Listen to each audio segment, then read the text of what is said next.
Most of us think of the sun as a constant, reliable source of life. But right now, NASA and NOAA are tracking something they didn't expect to see for another year. The sun has officially entered its solar maximum peak, and it's happening earlier and with much more intensity than any scientific model predicted. We aren't just looking at pretty auroras in the sky, we are looking at a 72-hour window where a single X-class flare could change the way you live your life this week.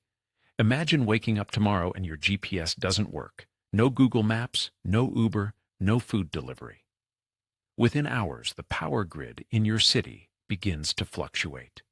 This isn't a sci-fi movie. It's the reality of a G5-level geomagnetic storm hitting a world that is more dependent on satellites than at any point in human history.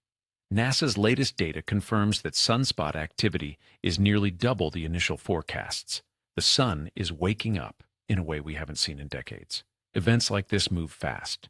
If you want to stay ahead of the cosmic events that actually impact Earth, hit that subscribe button and turn on notifications for Deep Sky Nexus. We track the data so you don't have to. Every 11 years, the sun goes through a cycle. It flips its magnetic poles, going from solar minimum to solar maximum. Think of it like a giant cosmic battery charging up. Usually this process is slow and predictable, but solar cycle 25, the one we are in right now, is behaving strangely. Scientists predicted a below-average cycle. They were wrong. We are seeing more X-class flares, the most powerful kind, in the last few months than we saw in the entire previous decade. When these flares erupt, they send a coronal mass ejection, or CME, hurtling through space.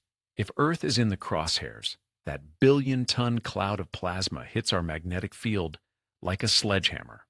So, why does a 72-hour warning matter to you? When a CME is spotted, we have about 2 to 3 days before it reaches Earth. This is the window where satellite operators have to put their equipment into safe mode. For the average person, the biggest risk isn't just a power outage, it's the silent failures. High-frequency radio used by pilots and emergency services can go dark. The precision of the GPS you use to drive home can drop by hundreds of feet. In a world of automated systems, that glitch is a massive safety risk. We've already seen SpaceX lose dozens of satellites in a single storm because the atmosphere literally puffed up from solar heat, creating too much drag. NASA's Solar Dynamics Observatory is currently monitoring a massive sunspot cluster that is directly Earth-facing.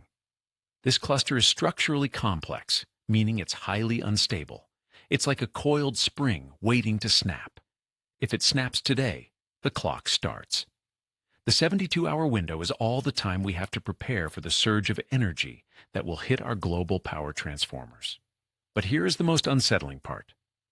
This peak isn't over. In fact, some researchers believe the worst of solar cycle 25 is still hidden on the far side of the sun, rotating toward us as we speak. We are entering a period where extreme is the new normal. If you found this breakdown helpful, make sure to subscribe and join the Deep Sky Nexus community. My question for you today: if the power grid went down for 48 hours due to a solar storm, are you actually prepared? Let me know your plan in the comments below. I'll be reading through them to see who's ready. Until next time, keep looking up, but keep an eye on the sun.